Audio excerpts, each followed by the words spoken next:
Supreme কোর্টে যাওয়ার হুঁশিয়ারি শুভেন্দু অধিকারীর। ডোমিসাইল সার্টিফিকেট সব ক্ষেত্রে গ্রহণযোগ্য নয় বলে তার দাবি। ইআরওরা ভুল করলে সাসপেন্ড হতে পারেন বলে মন্তব্য। 1999 সালের যে অ্যাক্ট তাতে বলা হয়েছে খুব সিলেক্টিভ ক্ষেত্রে এই domicile certificate acceptable, not for all. এবং এটা যদি ইআরওরা এইটা দেখে করেন, সেই ইআরওরা সাসপেন্ড হতে পারেন, তাদের বিরুদ্ধে এফআইআরও করার প্রভিশন আছে। আমরাও যদি তথ্য পাই, আমরা সেই ইআরওদের বিরুদ্ধে সুপ্রিম কোর্টে যাব। সুপ্রিম নির্দেশ রয়েছে, কিন্তু শুভেন্দু অধিকারী বলছেন ডোমিসাইল সার্টিফিকেট সর্বক্ষেত্রে গ্রাহ্য নয়। কথা বলবো তৃণমূল মুখপাত্র অরূপ চক্রবর্তী রয়েছেন সঙ্গে। অরূপ দা, শুভেন্দু অধিকারীর বক্তব্য তো শুনলেন, কি বলবেন? উনি এই অশ্বত্থামা হত ইতিগজটা বললেন না। হ্যাঁ, ঠিকই তো, ডোমিসাইল সার্টিফিকেট সর্বক্ষেত্রে গ্রাহ্য হবে না। এই ডোমিসাইল সার্টিফিকেট যেগুলো ইস্যু হচ্ছে, এই ডোমিসাইল সার্টিফিকেটে পরিষ্কার করে এই জন্যই কালেক্টরেটের অফিস থেকে লিখিত ভাবে দেওয়া হচ্ছে যে এই domicile certificate based on police verification report দেওয়া হয়েছে এবং এই domicile certificate can only be used in purpose of SIR process. এটা পরিষ্কার হবে, আইনটা উনি জানেন, আর রাজ্য সরকারের আধিকারিকরা, আইএএস, আইপিএস, ডাব্লিউবিসিএস অফিসাররা জানবেন না, সেটা তো হতে পারে না। উনি নিজেকে সর্বজ্ঞ ভাবা মনে করতে পারেন।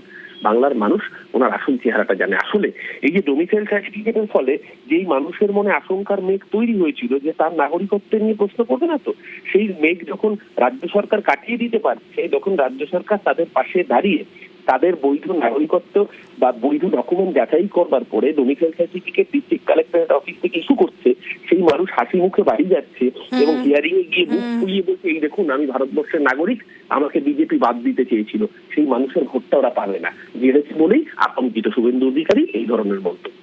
সঙ্গে থাকুন। আর এদিকে 5ই মের মধ্যে সরকার না হলে রাষ্ট্রপতি শাসন, হুঁশিয়ারি দিচ্ছেন বিরোধী দলনেতা।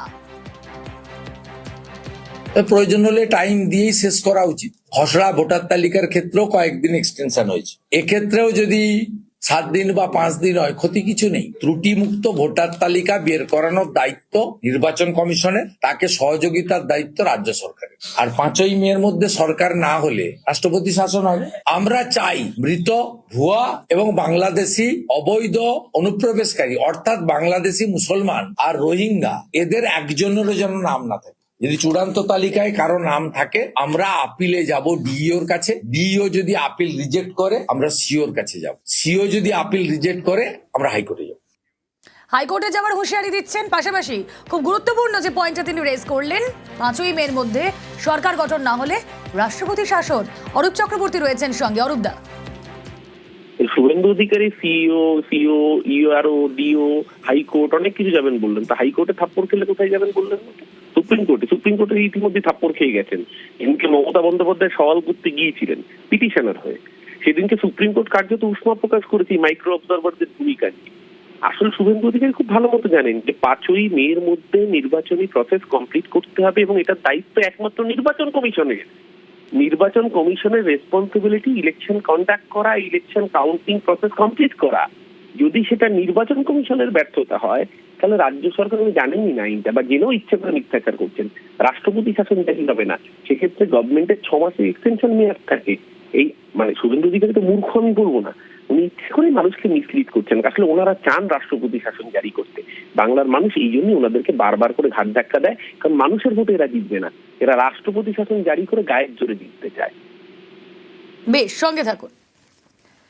ভুয়ো জাতি শংসাপত্রের অভিযোগ করছেন শুভেন্দু অধিকারী। আসলে এসসি, এসটি, ওবিসিদের সঙ্গে বঞ্চনার অভিযোগ, জাতি সংরক্ষণ কেড়ে নিয়েছে তৃণমূল, অভিযোগ শুভেন্দু অধিকারী। শুনুন একবার। প্রত্যেক দিন গোছা গোছা ভুয়া কাস্ট সার্টিফিকেট পাওয়া যাচ্ছে এসটি এবং এসসিদের, যারা বৈধ নয়। কখনো দুয়ারে সরকারের নামে যাকে তাকে এসটি সার্টিফিকেট দেওয়া হচ্ছে।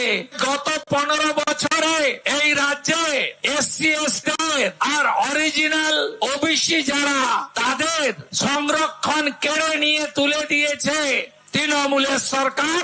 আজকে 6 লক্ষ কর্মসংস্থান অবলুপ্ত করা হয়েছে। ভারত রত্ন অটল বিহারী বাজপেয়ী, তিনি সাঁওতালি ভাষাকে 8ম তফসিলে মর্যাদা দিয়েছেন। আসল এসসি এসটিদের বঞ্চনা করেছে তৃণমূল। অরূপ চক্রবর্তী রয়েছেন সঙ্গে। অরূপদা, এই এসসি এসটি আদিবাসীদের কি চোখে দেখে শুভেন্দু অধিকারী, এটাও নিজের মন্তব্যটা আরেকবার আপনাদেরই চালিয়ে দিতে বলবো। এই বাংলার একজন আদিবাসী নারী, তার নাম বীরবাহা হাসদা। আপনি ভুলে যান সে রাজ্যের মন্ত্রী, সে একজন জঙ্গল কন্যা, এই বাংলার আদিবাসী নারী।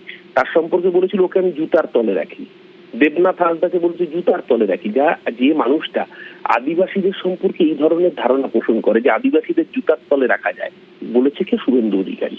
এটা হচ্ছে ওদের আসল এসসি এসটি তপশিলি জাতি উপজাতি আদিবাসীদের প্রতি প্রেম। আর যদি সার্টিফিকেট নিয়ে কিছু বলবার থেকে, কোর্টে তো মামলা চলেছে, ওবিসি মামলা তো হয়েছে, সেই মামলা হাইকোর্ট নির্দিষ্ট অবজারভেশন জানিয়ে দিয়েছে, সেই ভিত্তিতে রাজ্য লিস্ট পাবলিশ করেছে। এত গাত্রদাহ কেন? কারণ ওরা বাংলার এসসি এসটি কমিউনিটি ভোটাধিকার হরণ করতে চেয়েছিল।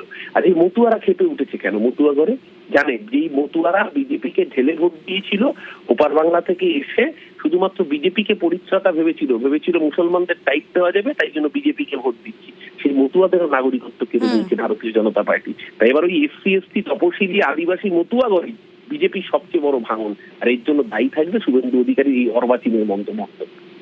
বেশ।